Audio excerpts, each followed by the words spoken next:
ओम कृष्णाय नमः। मैं डॉक्टर सुनील उत्तर प्रदेश शिक्षा सेवा चयन आयोग के लिए एक न्यूज आई है।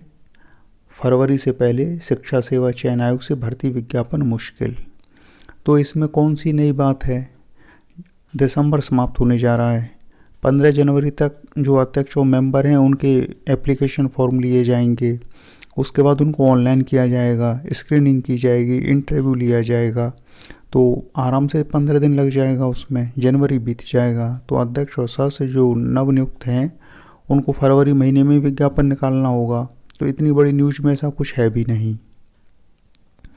लेकिन इसमें एक न्यूज़ और छिपी हुई है। अगर आप इसके अंत में जाएंगे, इस न्यूज़ के अंत में देख लीजिए क्या लिखा हुआ है कि लास्ट पैरा को देखिए। अभ्यर्थी चयन आयोग गठित हो जाने पर सबसे पहले टीजीटी, पीजीटी और असिस्टेंट प्रोफेसर पदों पर भर्ती के लिए पहले से लिए गए आवेदन पत्रों के क्रम में परीक्षा कराए जाने की उम्मीद लगाए हैं। फिलहाल इस पर अंतिम निर्णय अध्यक्ष एवं सदस्य लेंगे। यानी कि इन्होंने जो जो फॉर्म भरे जा चुके हैं उनको अध्यक्ष और सदस्य के ऊपर छोड़ दिया है न्यूज़पेपर वाले ने। न्यूज़पेपर वाले अपना दायित्व नहीं पूरा कर रहे हैं। वो ऐसे बात कर रहे हैं जैसे सड़क पर लड़के चाय की दुकानों पर बात करते हैं। न्यूज़पेपर का काम होता है जिम्मेदार जो अधिकारी हैं उनके पास जाके क्या स्थिति बन रही है उससे छात्रों को, परीक्षार्थियों को अवगत कराए। अखबार वाले खुद ही कयास लगाने में लगे हुए हैं कि क्या होगा क्या नहीं होगा।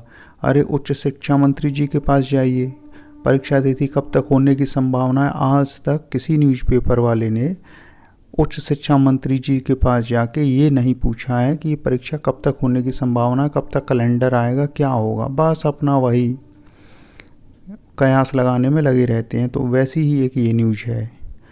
अब परीक्षार्थी क्या करे? परीक्षार्थी का अर्थ किससे है? परीक्षार्थी का अर्थ उससे है जो हमको सुन रहा है। जो हमको सुन ही नहीं रहा है उसके लिए हम क्या कहेंगे? कुल मिलाकर आप ये जान लीजिए कि मार्च में कुछ न कुछ अवश्य होने की संभावना बन जाएगी, क्योंकि फरवरी में ये लोग बैठ जाएंगे।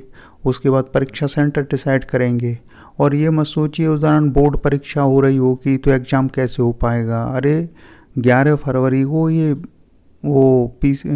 सिपाही कांस्टेबल भर्ती की परीक्षा लेने जा रहे हैं। 60,000 पदों पर भर्ती, जिसमें लाखों कैंडिडेट शामिल होंगे, वो फरवरी में होने जा रही है। तो किसी परीक्षा के होने न होने का बोर्ड एग्ज़ाम से कोई लिंक नहीं है। ये इनको जो करना होता है वो करा लेते हैं। तो उसमें मत रहिए कि फरवरी में बोर्ड एग्ज़ाम है, मार्च में ये है, फिर अप्रैल में चुनाव हो जाएगा, फिर ये हो जाएगा, फिर वो हो जाएगा। ये गंभीर विद्यार्थी के लक्षण नहीं है। और अगर कोई ऐसे समझा रहा है तो आपको आत्महत्या की ओर भेज रहा है। और जब एग्ज़ाम की डेट आ जाएगी फिर कुछ टोले निकलेंगे कि परीक्षा तिथि को 10 दिन आगे बढ़ा दो। एकदम से परीक्षा तिथि दे दी, अब क्या करें? और कोई जिम्मेदारी नहीं लेगा आपकी। तो ये परीक्षार्थी को ये मान के चलना चाहिए कि बस परीक्षा होने वाली है। अभी तक तो माहौल ठंडा था क्योंकि नए आयु का था, पता नहीं था। और सीधी सी बात है, जब माहौल ठंडा होता है कोई पढ़ाई लिखाई नहीं करता है, भले ही आपको पूरा साल मिल जाए। लेकिन अब माहौल गर्मी की तरफ बढ़ रहा है। अब अध्यक्ष और सदस्यों की नियुक्ति होने वाली है।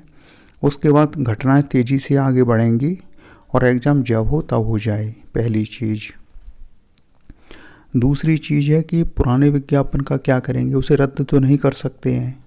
और जो भर्ती होती है वो विज्ञापन की शर्तों के अधीन होती है। ये भी एक हाई कोर्ट का जजमेंट है। विज्ञापन में परिवर्तन संभव नहीं है, ये भी एक जजमेंट है। तो आयोग कानून से ऊपर तो है नहीं, सरकार कानून के ऊपर तो है नहीं। हाई कोर्ट के जजमेंट तो बाध्यकारी होते हैं सरकार पर। तो ये विज्ञापन संख्या 51 की भर्ती तो विज्ञापन संख्या 51 की शर्तों के अधीन ही कराएंगे। और अगर ये ऐसा नहीं करते हैं और छात्र उसको स्वीकार कर लेते हैं, कोई हाई कोर्ट जाता ही नहीं है, तो कोर्ट क्यों न्याय करने लगेगा? तो फिर ये जैसा चाहते हैं वैसा करके ले जाएंगे।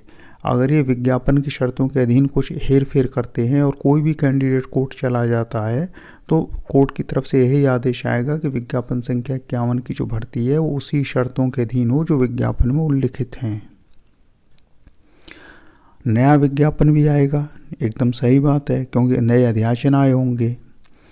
अगर ये उन सीटों को इसमें जोड़ देते हैं विज्ञापन संख्या 51 में, तो नहीं जोड़ पाएंगे, क्योंकि विज्ञापन संख्या 51 तो पुराने भ्रष्ट आयोग से निकला हुआ है। तो अध्यक्ष और सदस्य क्या डिसाइड करेंगे? विज्ञापन संख्या 51 को रद्द तो कर नहीं सकते हैं, क्योंकि एक्ट में ही लिखा हुआ है कि 3 वर्ष तक परीक्षा नहीं होने पर विज्ञापन रद्द होगा। विज्ञापन संख्या 51 रद्द नहीं होगा, पहली बात है। दूसरी बात है उसकी शर्तों के अधीन ही परीक्षा होगी। और तीसरी बात है कि अगर ये कुछ हेर फेर करते हैं और कोई कोर्ट जाता है तो कोर्ट फर्स्ट हियरिंग में ही कैंडिडेट के फेवर में जजमेंट सुनाएगा। तो एक छोटी सी न्यूज़ थी। न्यूज़ के माध्यम से ये रहता है कि बातचीत होती है और एक लय बनी रहती है। तो चलिए फिर समाप्त करते हैं वीडियो को। कोई आगे न्यूज आएगी तो देते हैं उसको। ओम कृष्णाय वासुदेवाय हरे परमात्मने प्रणतः क्लेशनाशाय गोविंदाय नमो नमः। जय जय श्री राधे, जय श्री कृष्ण।